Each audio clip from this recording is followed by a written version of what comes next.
अस्सलाम वालेकुम दोस्तों, तुम देख रहे हो अपना पंजाब टीवी ते मैं तुहानू बार डालन सब तो पहले अपने चैनल में करो सब्सक्राइब ते नाल ही लगी हुई घंटी दबाओ क्योंकि सारी लेटेस्ट और बेहतरीन वीडियो साढ़े 200 लड़कों के साथ ओपन दो दोस्तों से अपना पंजाब की जो माशाल्लाह की वेब सीरीज चुकी है साढ़े बहुत ही अच्छी और प्यारे सब्सक्राइबर ने आसिफ भाई लाइव की जनाब ने वेब साढ़े परचेज की है बैठ दी जनाब लाइक नाम लगा बड़े खुले दिखाओ ही करना चलो ही ला चलो आतम भाई ने जनाब रायविंड तो उन्होंने जनाब साढ़े तो बैठ परचेज की है लगाई जनाब उनकी करा लगे अल्लाह ताला जनाब ने पहुँचाया तो अल्लाह ताला जनाब आतफ भाई को नसीबा नहीं करे जनाब भाई आतफ भी खड़े ने और भाई आतफ की हाल है ये से ठीक है माशाल्लाह जानवर थे आके पसंद किया मजा आया है बहुत मजा आया चलो ठीक है जानवर तुम पहले साढ़े को लैके गए हो जिन्ने भी लैके जानवर अच्छे निकले ने किन्ने परसेंट साढ़े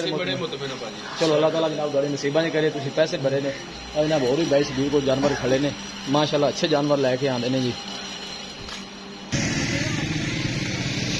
आतफ भाई ने जनाब रायविंड तो उन्होंने जनाब साढ़े को परचेज की है जनाब उन्होंने गड्डी भी खड़ी है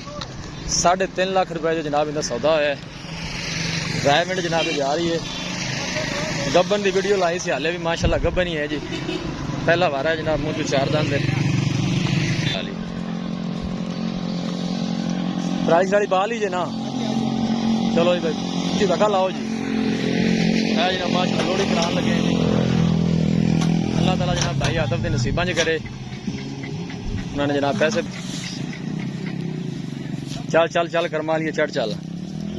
किसी भी साढ़े वीर भाई ने जनाब कोई जानवर साढ़े तो परचेज करना हो साढ़ा राबता नंबर है 0301 45 52 144 इस नंबर है जनाब साड़ी व्हाट्सअप बनी है।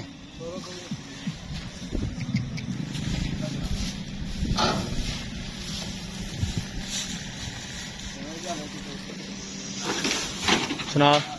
इन्ना काम से सारा लाओ डाला बंद करो लो जनाब लोडिंग हो गई है अल्लाह ताला जनाब भाई आतफ के नसीबा नहीं करे जनाब उन्होंने पैसे भरे ने काफ़ी जानवर साढ़े तो पहले भी जनाब उन्होंने परचेज किए ने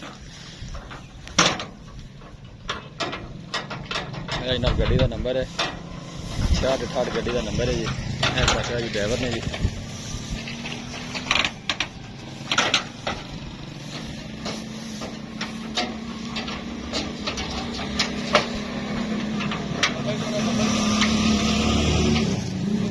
जनाब लोडिंग हो गई है हमेशा तो जनाब साड़ी कोशिश यही रही कि दोस्तों ने जनाब शौक पूरे कराइए जानवर अच्छे तो अच्छे लैके हाजिर हुई है आतफ भाई ने जनाब 3.5 जनाब बैठ साढ़े तो परचेज की है। वीडियो जनाब पसंद आवे लाइक तो शेयर जनाब जरूर करना है